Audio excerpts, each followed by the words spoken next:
Começa agora, Descobrindo a Revista Espírita. Os fatos, os fenômenos, as análises que auxiliaram Allan Kardec a consolidar os alicerces do Espiritismo.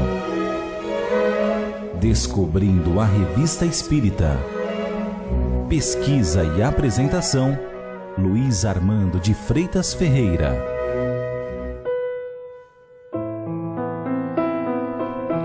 Entre as matérias incluídas na edição de maio de 1866, o codificador incluiu uma matéria intitulada Aquiescência da Prece, que na verdade constitui-se na reprodução de uma comunicação obtida no mês anterior, composta da mensagem propriamente e a resposta de duas perguntas formuladas a um espírito protetor.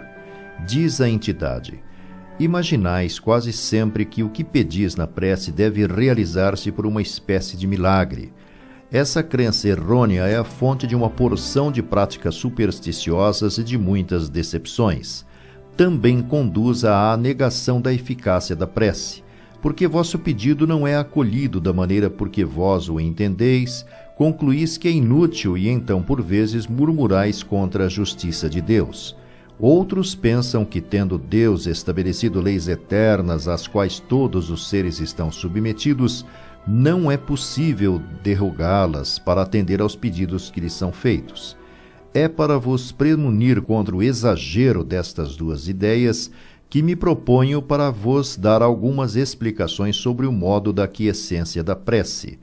Há uma verdade incontestável, é que Deus não altera nem para ninguém o curso das leis que regem o universo. Sem isso, a ordem da natureza seria incessantemente perturbada pelo capricho do primeiro que chegasse. É, pois, certo que toda prece que não pudesse ser atendida senão por uma derrogação destas leis, ficaria sem efeito. Tal seria, por exemplo, a que tivesse por objeto a volta à vida de um homem realmente morto ou o restabelecimento da saúde se a desordem do organismo for irremediável. Não é menos certo que nenhuma atenção é dada aos pedidos fúteis ou inconsiderados, mas ficai persuadidos que toda a prece pura e desinteressada é escutada e que é sempre levada em conta a intenção, mesmo quando Deus, em sua sabedoria, julgasse a propósito não a atender. É sobretudo então que deveis dar prova de humildade e submissão à sua vontade, dizendo-vos melhor do que vós. Ele sabe o que vos pode ser útil.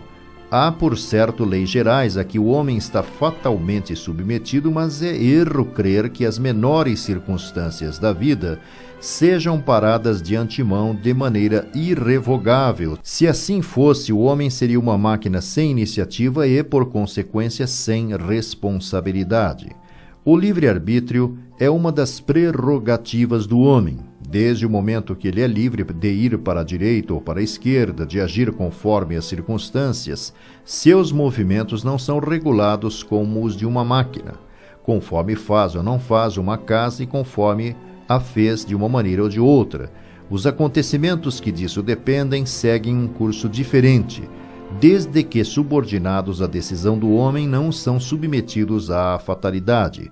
Os que são fatais são os que são independentes da sua vontade, mas todas as vezes que o homem pode reagir em virtude de seu livre-arbítrio, não há fatalidade. O homem tem, pois, um círculo no qual pode mover-se livremente. Esta liberdade de ação tem por limites as leis da natureza, que nenhum pode transpor, ou melhor, dito, esta liberdade na esfera da atividade em que se exerce faz parte dessas leis. É necessária e é por ela que o homem é chamado a concorrer para a marcha geral das coisas. E como ele o faz livremente, tem o mérito do que fez de bem e o demérito do que fez de mal, de sua despreocupação, de sua negligência, de sua inatividade. As flutuações que sua vontade pode causar aos acontecimentos da vida, de modo algum, perturbam a harmonia universal, e essas mesmas flutuações faziam parte das provas que incumbem ao homem na terra. No limite das coisas que dependem da vontade do homem, Deus pode, sem derrogar suas leis, a ceder a uma prece quando é justa e cuja realização pode ser útil. Mas acontece muitas vezes que ele julga a sua utilidade e a sua oportunidade diversamente de nós, razão porque nem sempre aquece. Se lhe agrada exalçá-la, não é modificando os seus desígnios soberanos que o faz, mas por meios que não saem da ordem legal, se assim se pode dizer. Os espíritos executores da sua vontade são então encarregados de provocar as circunstâncias que devem conduzir ao resultado desejado. Quase sempre esse resultado requer o concurso de algum encarnado. É, pois, esse concurso que os espíritos preparam, inspirando os que devem nele cooperar o pensamento de uma ação, incitando-o a ir a um ponto e não a outro, provocando encontros propícios que parecem devidos ao acaso. Ora, não existe acaso, nem na assistência que se recebe, nem nas desgraças que se experimenta. Nas aflições, a prece não é só uma prova de confiança e de submissão à vontade de Deus que a escuta, se for pura e desinteressada, mas ainda tem por efeito, como sabeis, estabelecer uma corrente fluídica que leva longe no espaço o pensamento do aflito, como o ar leva os acentos de sua voz.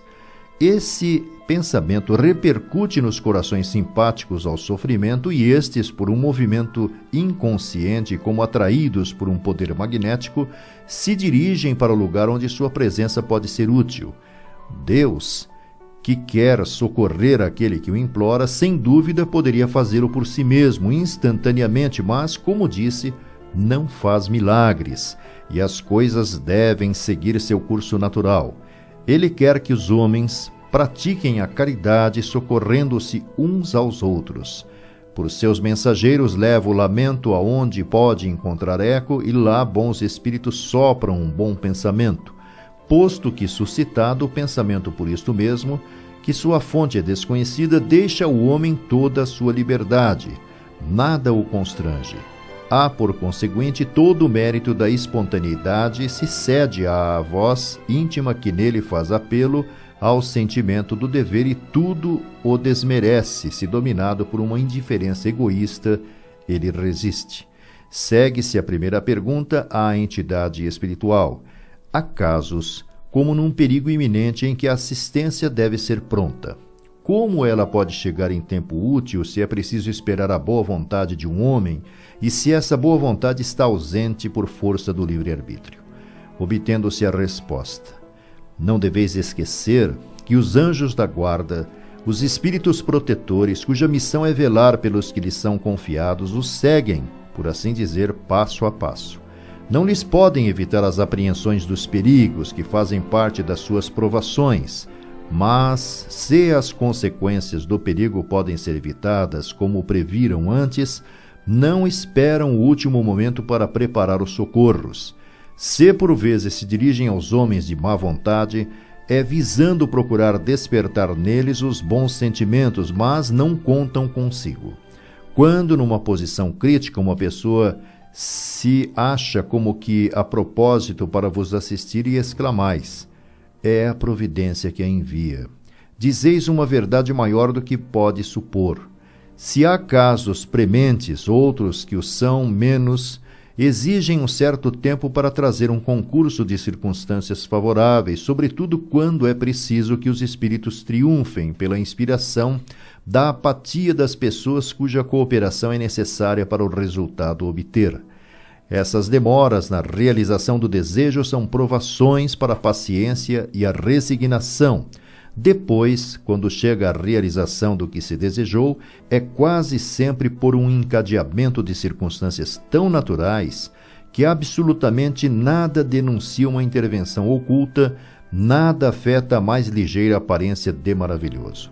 As coisas parecem arranjar-se por si mesmas. Isto deve ser assim pelo duplo motivo que os meios de ação não se afastam das leis gerais e, em segundo lugar, que se fiaria neles e habituar-se-ia a não contar consigo mesmo.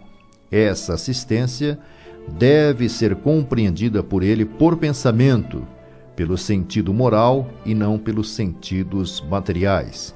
Sua crença deve ser o resultado de sua fé e de sua confiança na bondade de Deus.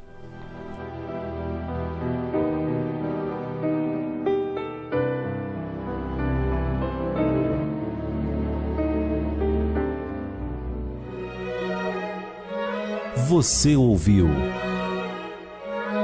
Descobrindo a Revista Espírita. Pesquisa e apresentação, Luiz Armando de Freitas Ferreira.